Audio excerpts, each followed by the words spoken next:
Hello साथियों, कैसे हैं आप लोग। एक बार फिर से स्वागत है आप सभी का। आप में से बहुत सारे लोगों को अपनी जन्म की डेट तो पता होगी, लेकिन ये नहीं पता होगा कि हम कौन से दिन पैदा हुए थे। या तो आपको कैलेंडर का यूज़ करना पड़ेगा, मोबाइल खोलना पड़ेगा, पुराने कैलेंडर खोलने पड़ेंगे, तब आपको पता चलेगा कि भाई हम कौन से दिन पैदा हुए थे।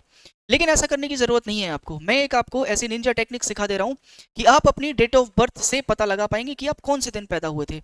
इसके लिए कुछ एक चीज़ें होती हैं जो आपको याद रखनी चाहिए, जैसे कि लीप ईयर क्या होता है, कैसे निकाला जाता है, विषम दिनों की संख्या क्या होती है, कैसे निकाली जाती है।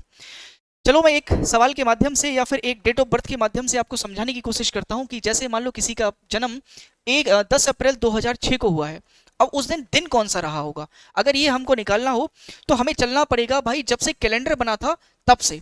तो कैलेंडर बना होगा 1/1/1 को, यानी जिस दिन, पहला महीना और पहला साल होगा। तो उसी से हमको यहाँ पे चलना है। इसके लिए आपको एक चीज याद रखनी है, यहाँ पे जब शताब्दियां, जो सेंचुरीज गुजरते हैं ना, तो जब पहले 100 साल गुजरते हैं तो बेटा पहले 100 साल के विषम दिनों की संख्या 5 होती है। ये चीज आपको याद रखनी पड़ेगी। जब मैं कैलेंडर पढ़ाता हूँ ना, तो इस बात को बारीकी से समझाता हूँ कि ये 5 आता कैसे। अभी आप इस चीज को ध्यान रख लो, ऐसे ही याद कर लो। 200 शताब्दी का विषम दिन बेटा 3 होता है, 300 का विषम दिन 1 होगा, और 400 का विषम दिन होता है 0। 400 का विषम दिन 0, यानी मुझे हर हाल में 400 के मल्टीपल में ब्रेक करना है, क्योंकि मैं जानूंगा 400 का विषम दिन 0 है, तो सारी चीजों को 0 0 बनाता चला जाएगा और कैलकुलेशन को छोटा कर देगा। जैसे 10 अप्रैल की बात कर रहा है तो मैं ये देख पाऊंगा यहाँ पे कि 2006वां साल बेटा चल रहा है, गुजरा नहीं है, चल रहा है 2006वां साल। 2005 साल पूरे गुजर गए होंगे जब से कैलेंडर बना होगा तब से। अच्छा, 2006 में अप्रैल चल रही है, तो इसका मतलब बेटा जनवरी पूरी गुजर गई होगी, फरवरी पूरी खत्म हो गई होगी, मार्च पूरी खत्म हो गई होगी, अप्रैल चल रही थी। इसके अलावा बच्चे 2005 साल पूरे गुजर गए होंगे, ऐसे ही लिखा जाएगा इसको, हाँ या ना बोलो। अच्छा, इसके अलावा जनवरी बेटा अगर पूरी गुजर गई है, जनवरी 31 दिन की होती है, पूरी खत्म हो गई। ये 2006 लीप वर्ष नहीं है, नॉर्मल ईयर है। अगर नॉर्मल ईयर है तो बेटा फरवरी 28 दिन की होगी, 28 दिन इसके निकल गए, मार्च के पूरे 31 दिन निकल गए, और अप्रैल के केवल 10 दिन ही हो पाए हैं। अच्छा, इस 2005 को मुझे तोड़ना पड़ेगा, किस में? 400 के नियरेस्ट मल्टीपल में। 400 का नियरेस्ट मल्टीपल जो कि 2005 के पास का है बेटा, वो 2000 होता है। 2000 400 से कट जाता है, तो मैं ये बोलूंगा कि इसको मैं तोड़ सकता हूं 2000 में और 5 में। 2000 में और 5 में। अब इनको 7 से काटना पड़ेगा। 7 से क्यों काटते हैं सर? 7 से काटने के बाद में ही बेटा विषम दिन निकलता है।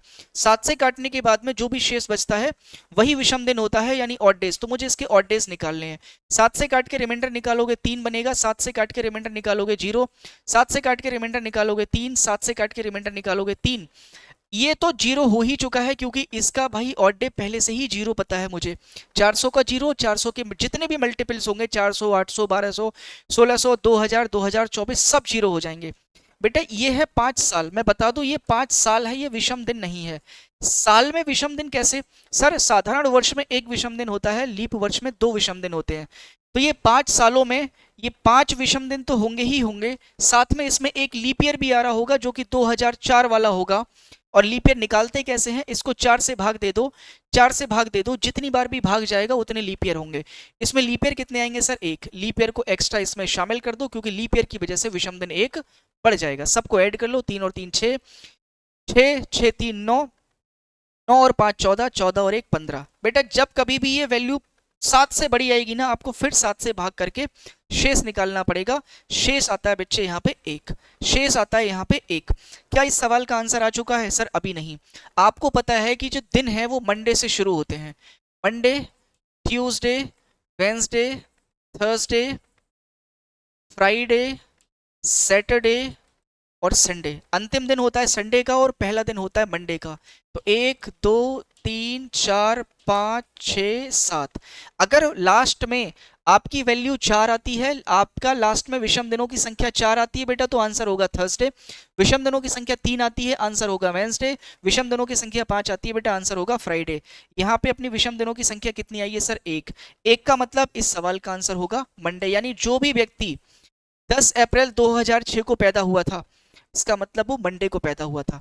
अब आपको करना ये है, आपको अपनी अपनी डेट ऑफ बर्थ लेनी है, उस डेट ऑफ बर्थ के अकॉर्डिंग ये वाला तरीका अप्लाई करना है, और अप्लाई करके आपको ये निकालना है कि आप कौन से दिन पैदा हुए थे।